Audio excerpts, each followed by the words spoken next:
Kelompok kedua, saya Adis, saya Gratia, saya Ursula, saya Rieka, saya Kado, Saya Dio, saya Samuel, saya Agi, saya Degem. Bye! Selamat menyaksikan video kami.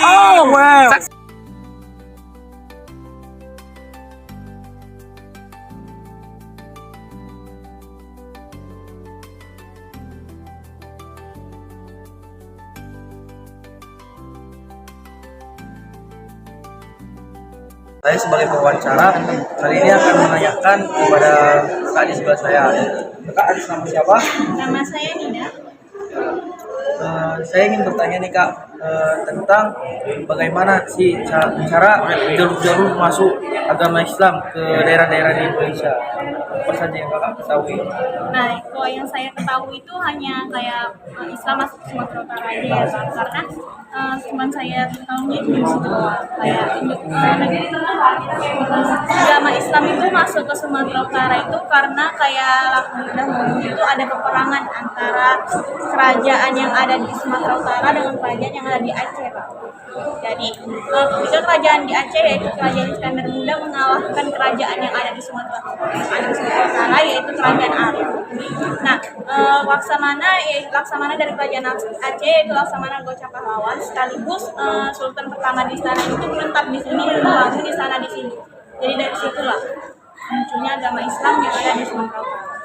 Nah, tadi kita sudah mendengar dari apa yang diketahui Kak Nadia tentang masuknya agama Islam ke Sumatera Utara, yaitu dengan cara adanya peperangan.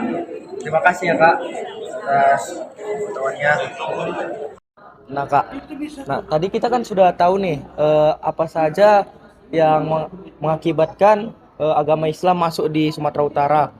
Jadi di Kesultanan ini Kak, siapa aja nih sultan-sultannya Kak? Kalau boleh kita sambil jalan-jalan nih Kak. Boleh, mari Bang. Kita ke sebelah sini. Nah, di sini ada Sultan ke-9 Bang, yaitu Sultan Ma'mun Ar-Rasyid Perkasa Alamsyah. Di foto yang di tengah. Nah, kalau di samping kanan kirinya itu ada foto dari Sultan ke-10 dan Tengku Amaluddin.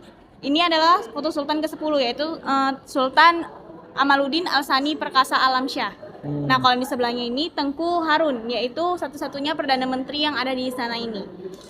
Nah, lanjut juga yang di sebelah sini itu juga foto dari Sultan ke-10 Bang, Sultan Amaluddin Al-Sani Perkasa Alamsyah. Nah, kalau foto di sebelahnya itu adalah istrinya, Tengku Putri Khadijah. Itu dia adalah putri dari kerajaan Perak Malaysia Bang. Nah, lanjut kita ke Sultan 11 Bang. Disinilah Bang Sultan ke-11-nya, yaitu Sultan Osman Perkasa Alam. Osman Al-Sani Perkasa Alam. Nah, pada pemerintahan dia itu Indonesia udah merdeka Bang, jadi dia nggak memerintah di kerajaan ini lagi, dia nggak jadi sultan gitulah Bang. Jadi status dia sebagai apa Kak? Dia dulunya ya nggak ada status Bang, dia cuma hanya sebagai simbolis saja gitulah Bang. Oh, dialah yang menjaga ini gitu. Iya, istana ini. Lalu lanjut ke Sultan ke-12-nya Bang. Sultan ke-12. Ini.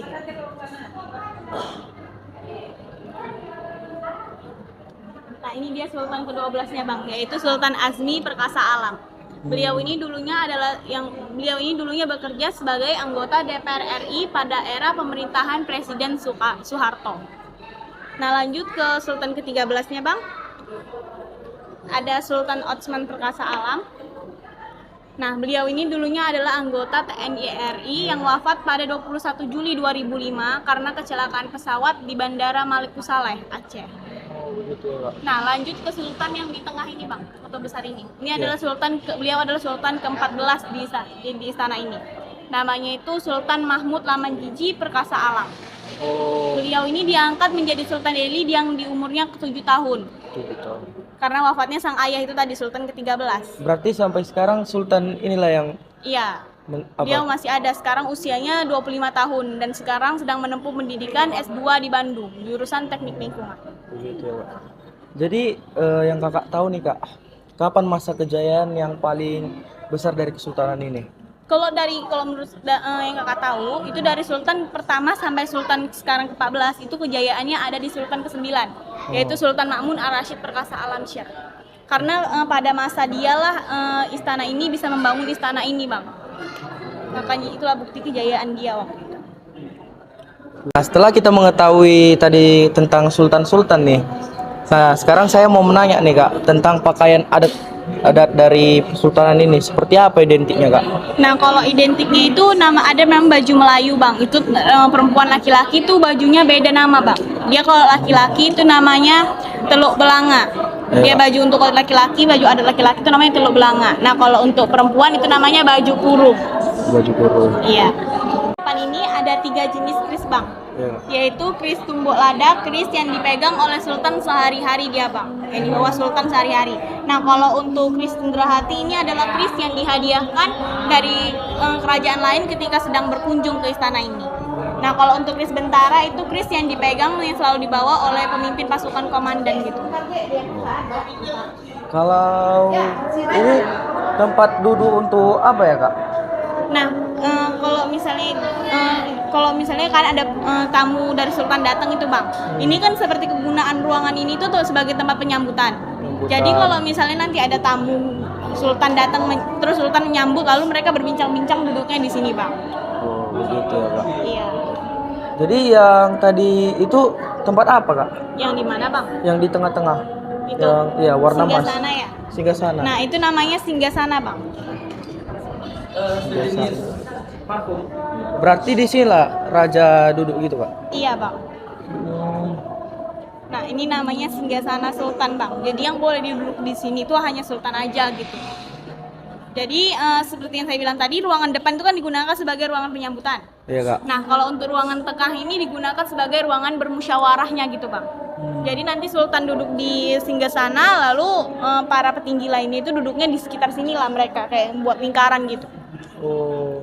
Nah, kalau untuk Singgasana ini, Bang, dia ada 2 corak warna, Bang, yang memiliki artinya masing-masing.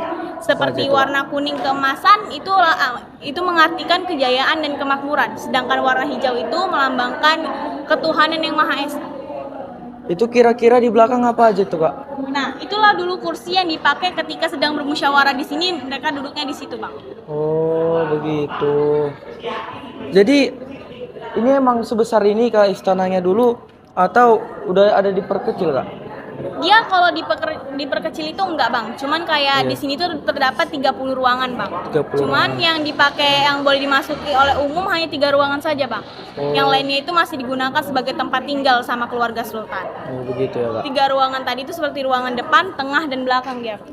Jadi hanya inilah yang bisa dikunjungi ya, Kak? Iya. Kalau contoh-contoh ruangan-ruangannya itu apa aja Kak yang nggak boleh kami masuki? Kalau itu seperti dulu yang nggak boleh dimasukin itu kayak ada kamar-kamarnya sultan dulu juga ada tidur di sini gitu kan. Terus kamar-kamar tamu gitu-gitulah, Bang. Makasih Kak, mungkin itu aja yang bisa saya tanya. Makasih atas kebaikan Kakak, bisa kami tanya, bisa kami wawancara ya Kak. Makasih Kak. Cuak, terima kasih telah menyaksikan video kami. Cuak.